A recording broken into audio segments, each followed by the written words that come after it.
Lusot na sa ikatlo at huling pagbasa ng Kamara ang panukalang Anti-Political Dynasty. Bahagi ito ng LEDAC priority measures sa ilalim ng administrasyon ni Pangulong Ferdinand R. Marcos Jr. Si Vel Custodio sa sentro ng balita. House Bill number 8389 is approved on third reading. Sa botong 267 na pabor, 20 na hindi pabor at 7 abstention, aprobado na sa ikatlo at pinalapagbasa ng Kamara ang panukalang Anti-Political Dynasty Act. Bahagi ang Anti-Political Dynasty Bill sa LEDAC priority measures sa ilalim ng administrasyon ni Pangulong Ferdinand R. Marcos Jr.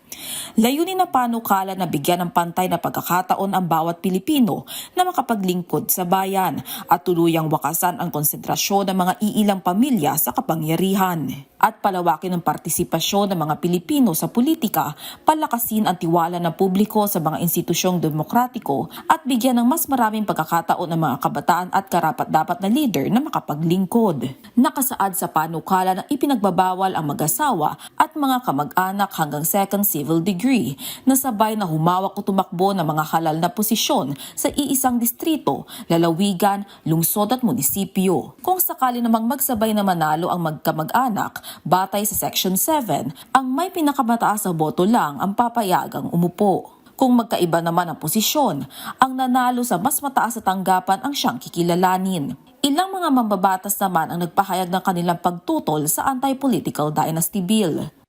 Dahil dito, mananatiling pinapayagan ang mag-asawa, mag-ama, mag-ina, magkapatid, at maging magkalolo't apo na sabay maging congressman, isa sa distrito, isa sa party list. Limiting this prohibition to only the second degree narrows the reach of the law and allows extended family networks which remain close-knit in Philippine culture to continue operating within the same political sphere. Ayon naman kay House Committee on Suffrage and Electoral Reforms Chairperson Zia Alonto Adyong, kailangan balansihin ang paglimita sa pagtakbo ng magkakamag-anak at ang kalayaan ng taong bayan para bumoto alinsunod sa saligang batas, habang tinatanggal ang konsentrasyon ng magkakamag-anak sa iisang lokalidad o national government. Just to give you an example, the Vice Mayor of Quezon City is a cousin to the incumbent Mayor of Pasig City.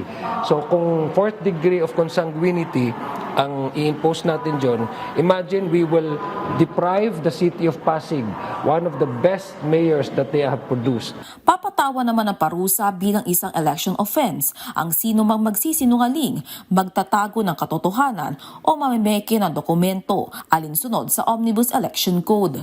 Bawal din ang biglaang pagbibitiw sa pwesto para lamang ipasa ang posisyon sa asawa o kumag-anak. Matapos na maipasa sa Kamara ang Anti-Political Dynasty Bill, umaasa si Adyong na makakapagpasa na rin ang bersyon ng Senado para mapag-usapan na ang mga bersyon sa panukalang batas at sa bicameral conference. So I'm pretty sure that the Senate would be able to come up with a version na even somehow not necessarily similar with what we just approved in the House of Representatives, but even more extensive. No, that's why kailangan ng bicameral conference. Mungkahi niya na bukod sa Anti-Political Dynasty Bill ay dapat din palakasin ang batas sa political system, kagaya ng reforma sa party list system. Vel Custodio para sa Pambansang TV sa Bagong Pilipinas.